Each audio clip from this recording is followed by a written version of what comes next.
I'll tell you how I started surfing. I was captain of Bishop Gower Grammar School swimming team in 1967, and we went to Langland to practice, to just train swimming.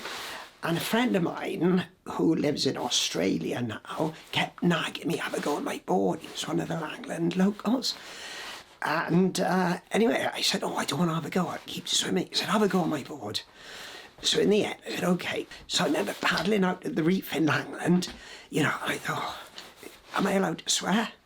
No, I thought, fuck this, I don't want to do it. Anyway, so I paddled out. Anyway, there's a wave coming in from on the reef. Turned the board around, and it was a really big 9-foot tiki board, which were made in Abergavenny. Anyway, and weight hit me, the white water hit me, and I went on my belly, stood up, douche like that, like a bit of a sort of Jurassic style.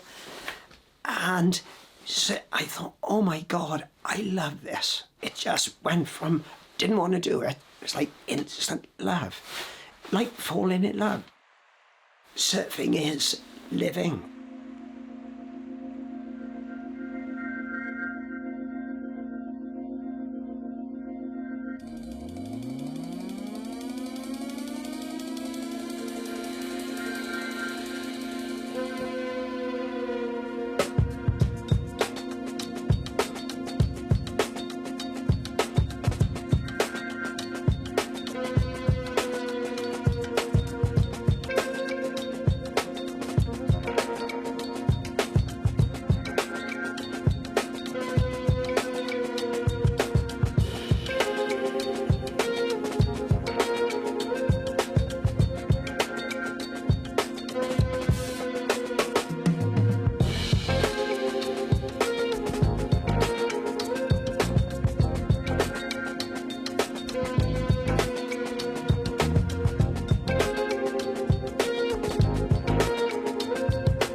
I've lived in Gower all my life. The bits where I wasn't living in Gower, I was also living in Plymouth, which is, quite close to the sea, quite close to the coast, and was one of the main reasons why I moved down to that area of the world, was to, stay in touch with the ocean and not be too far away from a big body of water, which for me is vital. I find it really relaxing and really useful to be around the ocean, and it's something I've grown up with, and I'd really miss if I wasn't around it. A lot of my work is centred around sort of the sea and the people that use it. I'm really lucky to have a lot of friends who are surfers and surfboard shapers, and a lot of my work has been centred around the surfing community for a number of different years. I'm really fortunate to be positioned on a farm down in Gower, which is incredible, and I'm really grateful for the fact that I'm able to work alongside other creatives. Jacob Arnold is, I just call him one of my best mates. I'm really fortunate to be able to document their lives, and that's something I've really enjoyed over the past couple of years especially, is following the sort of lives and the development of the sort of process, and learning more about it, and just generally getting in the way. But I really enjoy being able to sort of watch the boys work and see how something that they're incredibly passionate about has been able to become a business. And I think it's a beautiful thing to see a family all working together.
I've been surfing since I was 10, so that's 46 years. It'd have to be a pretty good hobby. I think it's like anything. I think when you start it, it is a hobby. It's a but surfing is one of those sports, and I've done an awful lot of sports over the years, or tried a lot of sports, and surfing's the only one that seems to transcend all the others massively, and it transcends just the physical activity of it. It becomes an all-encompassing lifestyle, if you like, by default. But as much as the physicality of it, it emotionally keeps me on an even keel, as much as physically on an even keel, if you like. So yeah, there's a lot of facets to surfing, and the actual physical sport of it is not even close to being the full picture at all. There was a famous surfer called Nat Young, Aussie guy, back in the day, and he called surfers a tribe, if you like. And anywhere you go in the world, if you actually meet a surfer in any place, not that you're actually surfing, but there's definitely a bond there, and you have a very common interest and general outlook, I think, towards the sport that you do. It's definitely, you definitely have an affinity with other people that surf.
So surfing to me is definitely more than a hobby. While I live like 45 minutes away from the sea, it is kind of like my way of life. Like all of my weekends and like my free time is like, it moves around the tide times and the swell.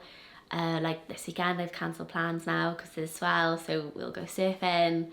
And when I haven't surfed for a while, I definitely start feeling anxious, and I know I like need to go for a surf. Whenever I'm in a bad mood and I speak to my mum, she goes, oh gosh, just please go for a surf and like get in the sea. So yeah, it's like I don't think of it as like a hobby or like a sport. Think of it more as part of my life, and it's like a escape as well, I think. So yeah, I made a magazine called Daughters of the Sea, and essentially it's celebrating women in cold water surf culture. And initially I made it just thinking that I would include like my friends who surf on Gower, and women in Wales or like the UK. And then when I set up like an Instagram page, I connected with women all over the world who felt the same way, who felt that women in wetsuits weren't celebrated in like surf media. And so I ended up making like friends all over the world and then just putting them all in my magazine. So I think, yeah, in that respect, I do feel like I'm part of this big surf community, not just here in Wales, but now like all over the world.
Just to walk on the beach in the middle of winter, board under my arm, it's cold.